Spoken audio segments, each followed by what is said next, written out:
objects. Again, this tells me something. It tells me I'm looking at a very high energy quantized object that's only visible in the near and far ultraviolet light spectrum, but not visible in the lower spectrum.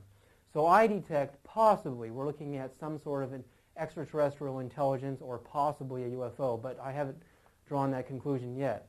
In the game of process of elimination, we've eliminated space debris, we've eliminated shooting stars, and we've eliminated space junk because none of those things would be invisible in the lower spectrum of light. They would all be detectable at least in infrared and invisible and also in lower spectrum.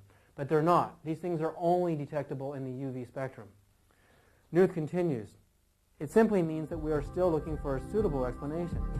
Frank's hypothesis has not yielded any predictions that could be verified by observation that have been shown to be correct and has many observable consequences that are demonstrably false. Until he has a satisfactory answer for why we do not see what we should see in the infrared, most people will continue to believe that his interpretation of his own UV observations are flawed. They will, however, believe that he does observe something. So again, NASA is admitting that they are actually detecting something that shouldn't be there. Other scientists deny the detection of these objects because they've never seen a high energy object before. They've never detected something that doesn't show up in infrared. And I detect the signatures written all over this that we're looking at a very high quantumized object, the very type of object that I think we should be looking for in regards to extraterrestrial intelligence.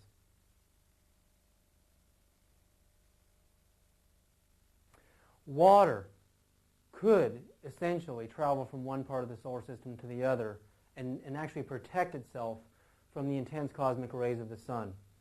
But the only way water could do that is if these alleged water balls that are about 40 feet in diameter and 40 tons each had a phenomenal membrane or radiant barrier to protect it. Example, space shuttles the space shuttle is wrapped in an aluminum foil that actually bounces out radiant rays of X-rays and gamma rays and actually protects the space shuttle from being destroyed and overly radiated by these highly charged forms of radiation. A water ball is so vulnerable out above the Earth's atmosphere that without some kind of phenomenal membrane protecting it, it couldn't survive. But the only way I suggest that it could actually arrive from one point in space to the other, assuming that Dr. Louis A. Frank is correct in his interpretation that there's actually water in these balls, is as if they had this phenomenal membrane around them. If you can imagine kind of a mirror-like or foil-like barrier, that barrier would shine and reflect off all of the very, very harmful rays and actually protect the water. But that would make it an intelligent thing. That would also make it a living thing. C. Zent Georgi, the Nobel Prize-winning biochemist and discoverer of vitamin C, has called water the matrix of life. Without it, life cannot take hold, nor could the evolution of life begin. Basically, all living things, including humans, are made mostly of water. But we have actual barriers. In the case of humans, we have skin. And that skin has pigment in it that protects us from harmful ultraviolet rays of light that are filtered out.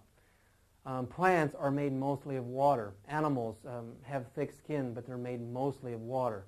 So I'm not suggesting that some naked alien entity is actually flying through space and entering our Earth's atmosphere, but I'm suggesting that if water is surviving deep transits in space in such a small quantity, that the only way it could do it is if it had some kind of phenomenal membrane to protect it. But I can't prove that in this case yet because no one has actually captured one of Lou Frank's mysterious small comets or water balls or whatever we want to call them. At this point, most scientists agree that he observed something, but we just don't know what that is yet.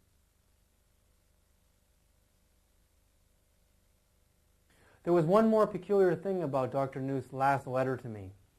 It reads, "Yet no other satellite has ever seen evidence of these objects. This includes a vast array of Department of Defense satellites as well and as far as I can learn." If the Department of Defense was looking for these objects, we must assume that they were also mystified, that someone at NASA was mystified about these objects. Because if they were water balls, why would the Department of Defense go looking for them? And if, as some scientists hypothesize, that there was nothing there and that Lou Frank made an incorrect interpretation of a signal, then why, again, would the Department of Defense use a vast array of satellites to look for these objects. We must assume that someone up at NASA, very, very high up, ordered the search and the effort to actually try to detect these objects on a vast array of more sophisticated satellites. And that would mean that they don't really believe that these things are just some sort of passing and unimportant phenomena.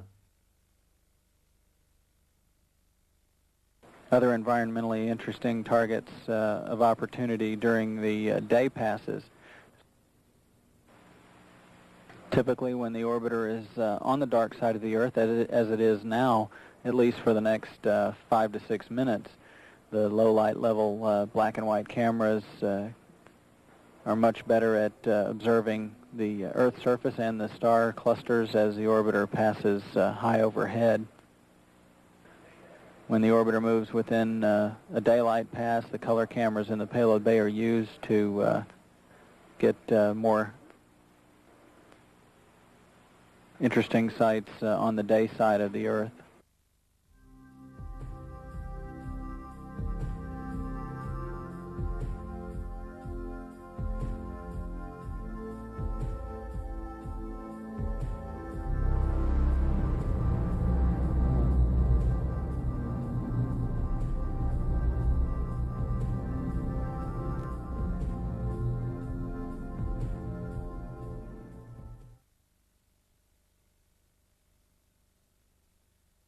The first object that we're looking at on this videotape, we have one of three incredible phenomena happening at the same time. So we're going to kind of break it down and start with each phenomena and kind of go into them a little bit.